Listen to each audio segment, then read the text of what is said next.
Hey everybody, I'm back and I have a bit of an update for my as yet unnamed hex-and-counter wargame project that I'm developing alongside Mercs.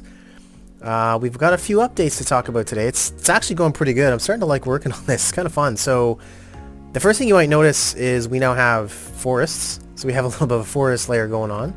We've also got some mountains down here.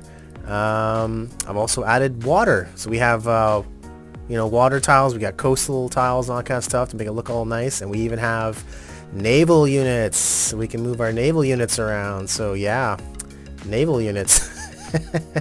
Anyway, so there's also some work that I've done on the actual counters themselves, so you can see now there's an extra number here. So we have 1, 2, 4. The 1 is attack, defense, and then the 4 is movement points. So that's how many movement points he's got left, so he can move 4 tiles, so 2 more, and then that's it for him kind of thing. So that's kind of a cool change. And now there's also, you see 3 X's on top of here. That's the notation for the unit size basically. So 3 X's, that's a division. So these are all divisions right now. There's also a little green bar on the side. That's actually their health bar. So as they take damage, that of course that'll go down. I'm toying with the idea of also tying the color of the health bar to the readiness value, but I don't know if I want to do that. I'm a little on the fence about that. I don't know, it works, but yeah, we'll see if I end up doing that in the future. But so yeah, so there's that.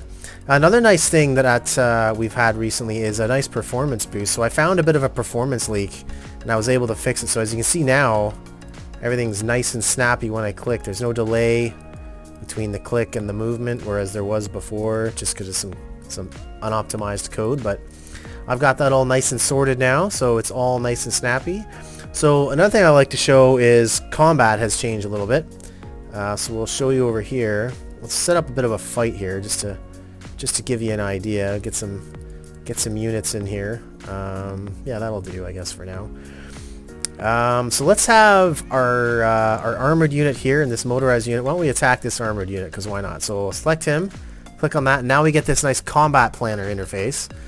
You may recognize this from such games as Decisive Campaigns and Shadow Empire, but the way this kind of game is set up was as you have multiple counters on hexes and kind of stuff like that.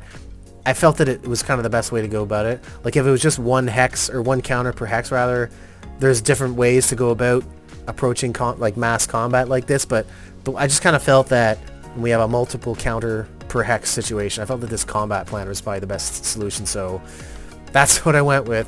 So we have basically attackers on the left, defenders on the right. So this is basically based on, when you click on the hex, who would be eligible to attack, basically based on range, right? If who's like adjacent, essentially. So it's these two guys here. So right now, nothing's going on because I haven't selected anybody. These are who's eligible to attack, but once I select him, now he's participating in the attack. And you see we have an odds report down here, 1 to 1, which is not good. Or we can bump it up to 5 to 1 by including this guy. So basically right now it's his attack plus his attack against this guy's defense. So right now it's 5 to 1 odds, as you can see, which is pretty good. Of course, later on down the line, I'm going to be adding a whole bunch of modifiers in here, like, concentric attack, entrenchment, combined arms, air superiority, all that kind of stuff. I was going to go into here, which is going to modify that. Of course, the defender is going to have all his modifiers down here, and of course, it's going to calculate it all, spit out the end result, which will give you this, which is a rough estimate of the odds, because that doesn't figure in the random dice rolls that happen. So that's kind of how that works. So let's go ahead and attack here and see what happens. So the defender did retreat. So he retreated back here. Did you see we got these little damage numbers in the defender retreats words up there? So we have proper damage numbers now that we've added to the game. So that looks pretty good. I kind of like the way that turned out. Let's see if we can attack again. Now, of course, he's retreated back into his buddy. So now if we attack, it's only 5 to 3. But it's still a reasonably good attack, so let's give it a shot. We only did 1 damage, but thankfully we didn't take any. And we'll try it again, and yeah, we actually got him that time. So we managed to do enough damage to cause him to retreat. Now we can take over the hex, and yeah, so that's that. One thing I did forget to show, actually, was new ambush mechanics. So maybe I'll show you that real quick. So let's have a look. Who can we do this with? There's a guy, what, here? Yeah, right there. Okay, so why don't we have this guy come up? I think the guy's right there, right? Yeah. So this guy here, this mechanized unit, cannot see the enemy unit here in this tile, the blue guy in this tile. So he's going to try and path up to here, right? He's going to try and path through there because he doesn't know the guy's there. So we actually have an ambush mechanic. So check this out. Boom. Say ambush. A little bit of damage is done there.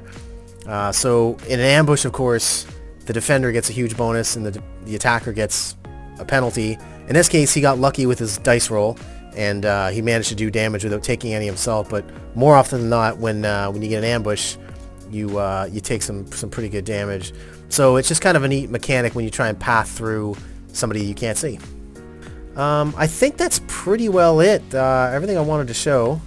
But yeah, things are looking pretty good. We got some nice new visuals here. We have water tiles and naval combat and stuff like that. We've got you know, snappier movement. We have a combat planner now. We have damage numbers. Things are looking pretty good. So that's all I really wanted to show today. Thanks for watching. If you have any comments or suggestions or anything like that you want to let me know, just let me know in the comments below. That'd be great. Other than that, I think that's all I got tonight. So thanks for watching. I'll see you later.